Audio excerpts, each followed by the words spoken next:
Bilang isang baklang naggi-gym, hindi ko maintindihan yung mga kagayang katulad mo, sir. Ang ibig sabihin ba kung merong isang tunay na lalaking beginner at hindi kayang buhatin yung ganyan kabigat, bakla na ba kagad siya?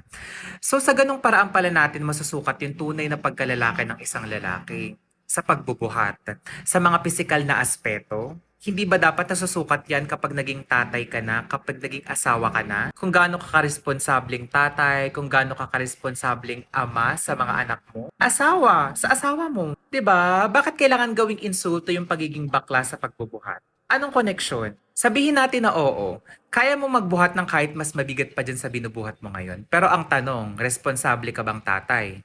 Kung may anak ka man na.